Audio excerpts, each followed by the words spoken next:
Once upon a time, in the deepest, bluest, and most mysterious corner of the ocean, there was a magical city called the Coral Kingdom. This city looked like it was painted with all the colors of the rainbow. Purple corals danced, orange sea anemones sang, and schools of silver fish darted about like little arrows. In this kingdom lived a tiny, lemon-yellow seahorse named Finny. Finny was very cute. He would hold on to the seaweed with his curly tail and flutter his tiny dorsal fin. Flutter, flutter, flutter, gliding through the water like a little underwater helicopter. Finny had a secret hobby, very different from the other seahorses, collecting. Finny loved collecting shiny things. Every morning, he would wake up early and poke his best friend, Crabby the crab. Crabby was a bit sleepy and grumpy, but he loved Finny very much. "Come on, Crabby," Finny would say. "Today is exploration day. Let's see what treasures have fallen from the world above." Crabby would yawn. Snip, snap, clicking his claws. "Again, Finny. Your cave is already full." Finny and Crabby set off. Finny's secret treasure cave was truly a sight to behold. But there was a problem. Finny thought these things were treasures, but they were actually rubbish, trash, thrown into the sea by humans. Finny entered his cave and proudly showed off his collection. "Look, Crabby. I call this the silver moon, dot." Actually, it was a crushed metal bottle top. "Look at that. I named this the rainbow snake, dot." It was a colorful sweet wrapper.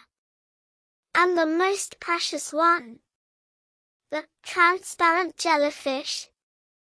Sadly, this was a plastic bag floating in the water. Finny admired the sparkle of these objects. He lined them up on his cave walls and watched how they shone when the sunlight hit them. "Humans are so generous," thought Finny. "They always send us such shiny gifts." That day, they saw something new drifting with the current. It was a plastic object with 6 loops, a plastic six-pack ring. Finny's eyes lit up. "Wow! Look at that, Crabby. This must be a royal necklace. Or maybe glasses made for 6 fish." Crabby approached suspiciously. "I don't know, Finny. That thing looks a bit sticky and dangerous.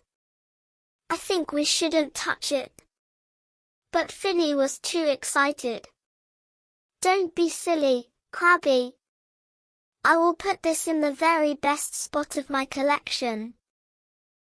Finny hooked the plastic ring onto his tail and dragged it to his cave. He was so happy that he didn't even notice the danger. The next day was a big play day in the Coral Kingdom. Little Benny the Pufferfish came to Finny's cave. Benny was a very curious and slightly clumsy fish. "Hey Finny," said Benny, flapping his fins. "What are those shiny rings on your tail? They look so cool. Can I try them on?" Finny said proudly, "Of course, Benny. This is my new royal necklace. But be careful, it is very precious." Benny swam right into the plastic ring. "Look," he shouted. "I am a superhero." As Benny tried to swim through the ring, suddenly, he got stuck. The plastic ring fitted tight around Benny's chubby tummy. Benny tried to laugh. "Ha ha. I think it's a bit tight." Can you help me get out? Benny tried to swim back, but he couldn't. He tried to swim forward, but he couldn't. He started to get scared, and what do pufferfish do when they get scared? They puff up. Puff! As Benny puffed up, the plastic ring squeezed him even tighter. It became hard to breathe. He couldn't move his fins. Help! Shouted Benny. It hurts. This necklace is biting me. Finny was terrified. Benny! Stop! Stay calm! Finny tried to push the ring with his nose, but it was too hard. Crabby came and tried to pull it with his claws, but the plastic was too stretchy. Pull! Pull! No, it wouldn't work. Just then, the oldest and wisest creature in the coral kingdom, Grandma Tiana the sea turtle, glided over to them.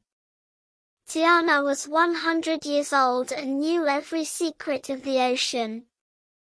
Stand back, children, said Tiana in her deep, calm voice. Grandma Tiana couldn't use her strong beak because she might hurt Benny. She turned to Crabby. Crabby, you must use your sharpest claws. But you must be very careful. Do not touch Benny's scales, you must only cut that wicked vine. Crabby was sweating. Do crabs sweat underwater? Crabby was sweating. He approached carefully. Snip! He cut one ring. Benny felt a bit better.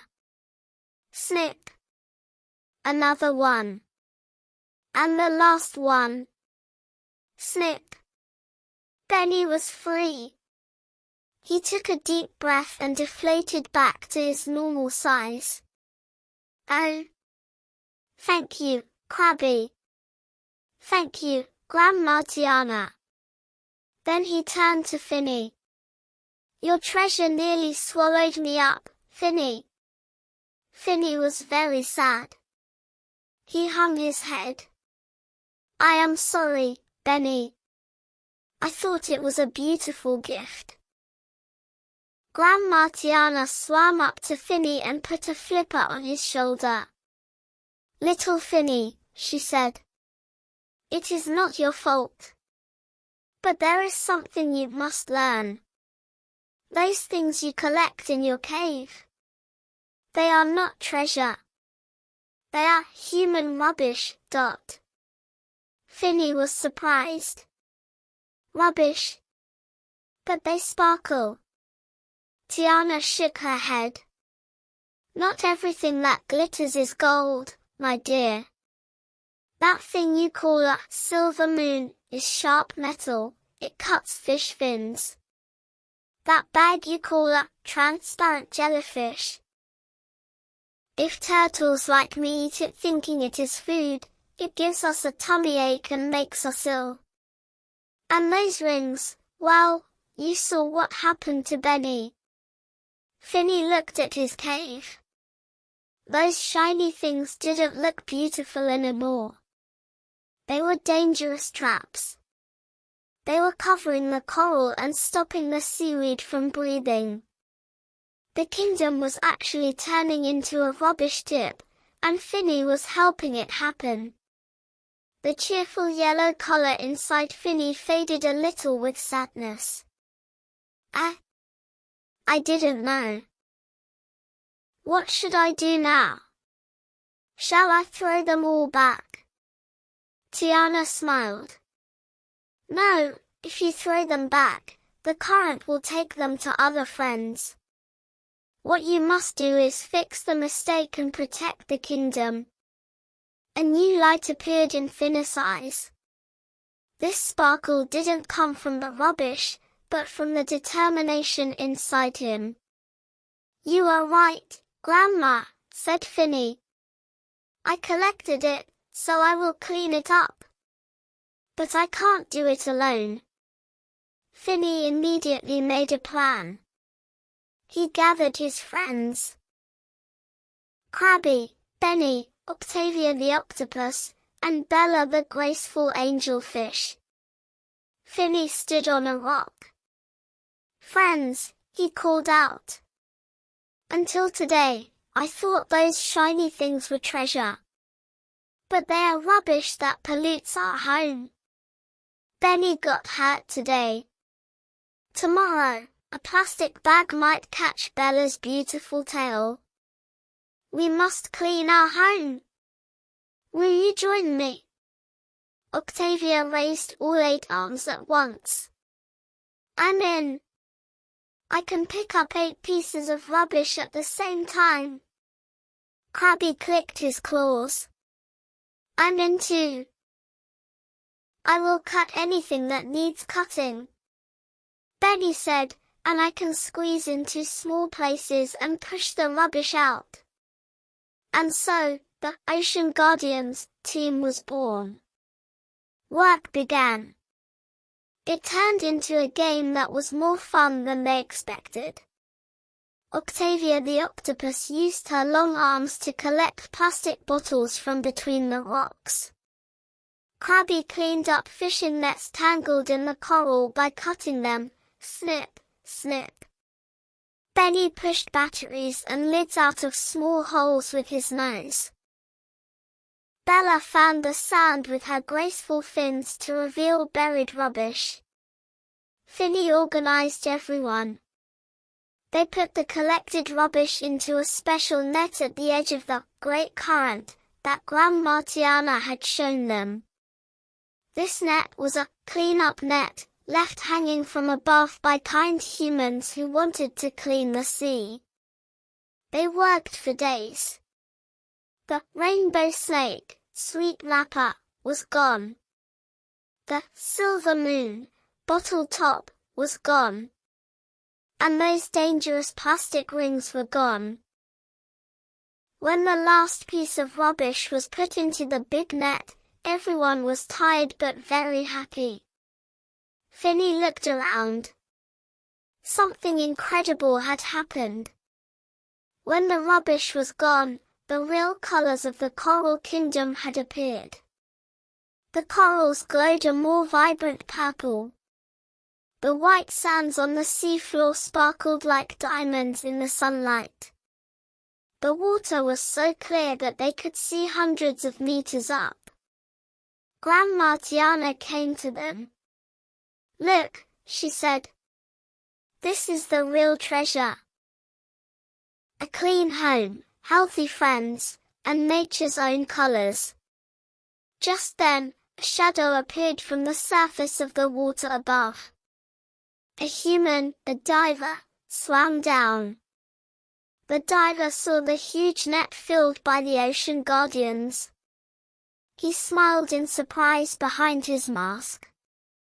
He took the net and carried it up to his boat. Finny and his friends waved at him from below. The diver gave them a thumbs up sign. Finny said, "Some humans throw rubbish, but some gather it up. As long as we keep it clean, they will help us too." From that day on, Finny was no longer rubbish collector. He was Guardian Finny. He still collected things in his cave, but not plastics. He collected beautiful seashells, pieces of colorful fallen coral, and shiny pebbles. Real gifts given to him by nature that wouldn't hurt anyone. And whenever they saw a shiny, strange object, the ocean guardians would immediately spring into action and move it to a safe place before it hurt anyone.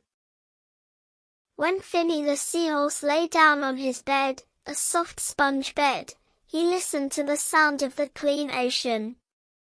Swish! Swish!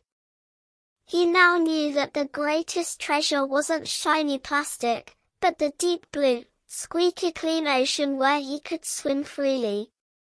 The end.